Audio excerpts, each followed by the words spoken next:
guys, what's going on? It's Melinda. So I wanted to make a video that's been on my mind for a while, and even though this channel focuses on sobriety, this applies to everybody.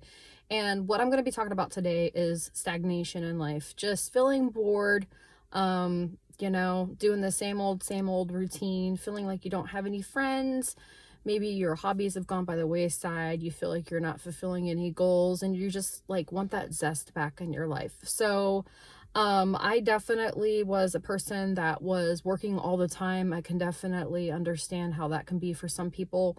So take what you can away from this video, because I know we live really busy lives, but these are some things, 10 things that I think are really helpful. And I kind of forgot about them, but trying to live back in consciousness, I want to be better at practicing these things and building a life for myself. So number one, underestimated. I feel like we all are a bit, not underestimated, understimulated. Work can be stimulating, but it's not, the same kind of stimulation. So our brains want us to do other things, like be creative, to stay curious, to connect with others. And oftentimes, again, we're just stuck in the rat race. So we have to remember that our brain needs us to input different things other than work and TV and the phone. So that leads me to number two, the phone. Most of us already know this, like spend too much time on the phone. It can be dangerous. I try to be mindful of this. I'm not perfect, but I do limit my social media activity, and I've been pretty consistent with that for a long time. 3, be creative. It's good when we're creative. Again, I'd like to get back into my art. I would like to develop a different style other than abstract. I like to write poetry. I've been doing that since I was young. So maybe there's something that you guys like to do and you just have forgot about it. Maybe it's time to pick that hobby back up, or to take it to the next level with something that you used to do and try something, different. Could be anything. Number 4, learning something new. For myself, I'm in school, so I'm kind of preoccupied with that. How this is stuff I need to do too, but reminders. Following people who inspire you. So not just maybe like going out and finding like a Jordan Peterson or a Mel Robbins, but somebody that maybe you're asking, like looking up something on YouTube. I mean, I do this a lot for school. And then you're running into, like, for me, I'm running into like different medical professionals who are talking about the stuff, and they don't always interact with you. But one thing I like to do is just at least go on their channel and I learn what I'm trying to learn or I'm interested in. But not only is there a community of people there, which is a little bit better than me just like, I guess, scrolling through like makeup tutorials or something like that, but you get to see what those successful people are posting and something that you're interested in, and it gives you ideas for your life. For instance, some of the people that I have found I really admire, I love the fact that they're disciplined. I find that people who have this quality, it's something I haven't really had to an extent. I've done things and I've had discipline in my life, but I've kind of forgot about that. And I'm learning to really admire people who have discipline in their life. They don't do what is easy or whatever they could do. They do what they ought to do. They get up when they should. They make the bed. If they say they're going to go to the gym, they go to the gym. They make a goal and they stick to it. I love those kinds of people. And they're consistent. They don't give up the first time that something doesn't work. They keep showing up. They're not maybe getting the results that they want, but they keep going. Another thing is that they are open to criticism. Sometimes when we hear things that other people tell us, it's hard. And instead of listening to it, and the delivery does matter kind of, we just ignore it. But sometimes there's a good message in there. Can we take something that someone is telling us about ourselves and see the truth in it? Is it something that we could work on? Oftentimes, introspection is necessary for growth and change, and that might require you hearing something that you don't really like.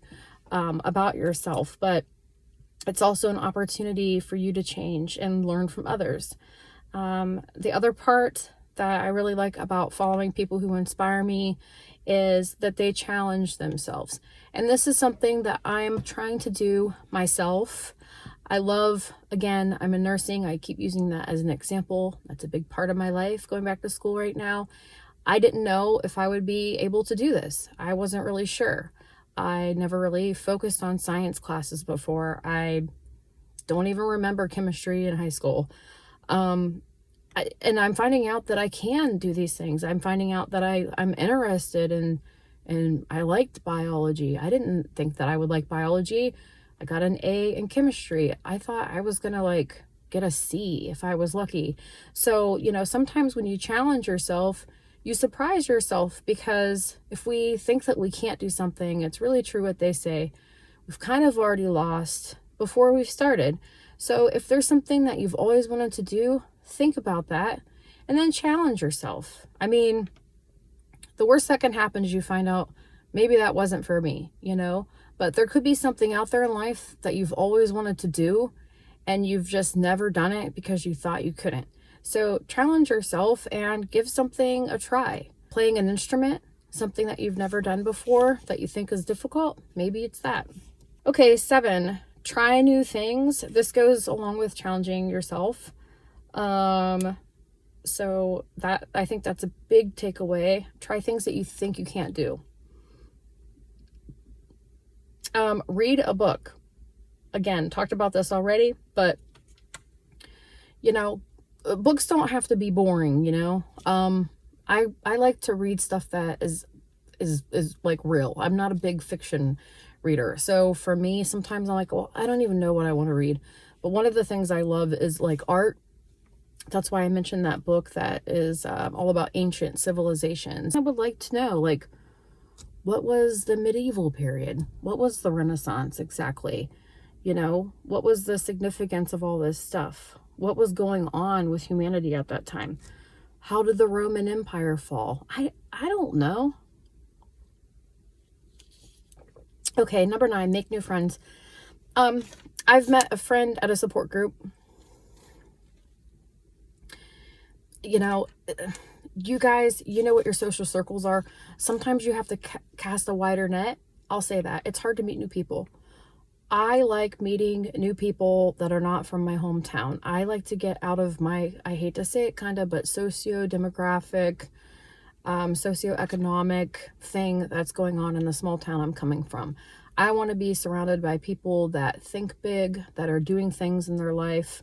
And for me, I try to find those people on the internet. Sometimes, again, people are not maybe communicating directly with you, but you follow them, you watch them, they inspire you, they give you ideas, and you can grow. And sometimes you do make friends with them, sometimes there is interaction. The support group, I made a great friend. She's in Boston. I haven't made a friend in the longest time. She and I talk at least once a week. We text all the time. We have the same sense of humor. I'm probably going to go visit her the next opportunity I have. So yeah, guys, just cast a wider net, maybe look outside your country for friends. Maybe, get a pen pal. I mean, I know these are all just ideas, but these are some of the things that I've done, and it's opened my mind to like a whole new world. And it's got me kind of feeling stuck around like the same people who just, some people just never really left here, where I'm from. And it's hard, don't be afraid to be the first person that picks up the phone. That's another thing. Okay. And finally, this brings me to the last one. You might need to lose your friends, but more importantly, you might need to lose your partner, especially if we're going to talk about anyone that's in recovery or drinking.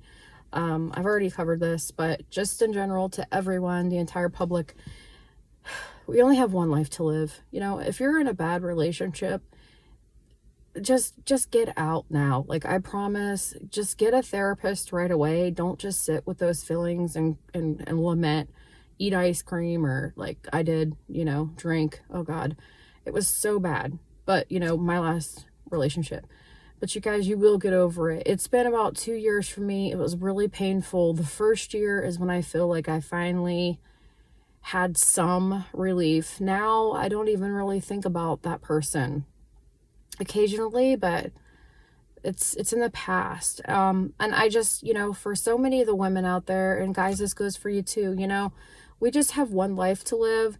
And if your partner's dragging you down, you're giving more than you're getting, you deserve a partner. And sometimes that sucks. And this kind of goes back to like self-discipline and like resting on your laurels. Like, it might hurt. It might still hurt to do the right thing, but you have to be true to yourself in this life. You can't lie to yourself. And we only have one life to live, guys. Okay.